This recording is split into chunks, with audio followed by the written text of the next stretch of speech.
This is problem 5 from the book, right? So we've got a table like this. This is about the only thing I can draw, so I'm going to draw this. Right? And then you've got a circle, and then you've got this puck. And of course, you guys probably do this at home, so you're well familiar with the idea of hanging a mass here. Is that right? Yeah? You've got a mass there, and this is little m.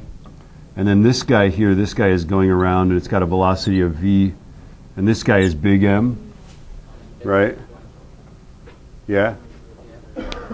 And this thing is a radius r.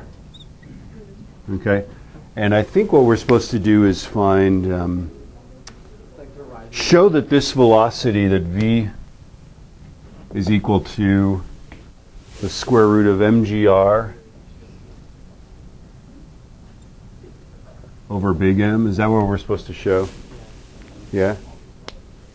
Before we go any farther with that, this thing is actually stable.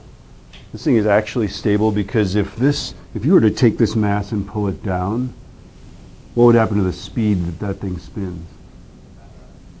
Go faster. Why would it go faster? All Tualatin students know that it would go faster because they've been to IBI Park. Yes? And there's that gate, and you swing around the gate, and when you pull yourself to the middle, you go really fast.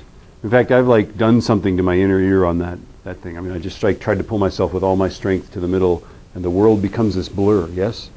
And then you're walking like this, for the next 15 minutes, right? Okay, so this thing would go faster, and therefore there would be more force. And if you were to push it up, it would go slower, and there'd be less force. And so this thing is going to hang there at some speed. And basically, if there's no friction, of course there would be friction, right? But if there weren't any friction, it would just sit there and be stable, okay?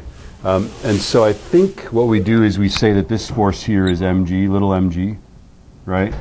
And that force is going to equal the centripetal force, which is going to be big M v squared over r, right? So if we say that little mg,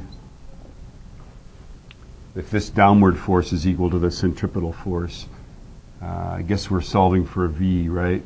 And so we would take the r and go like that, and the m and go like that,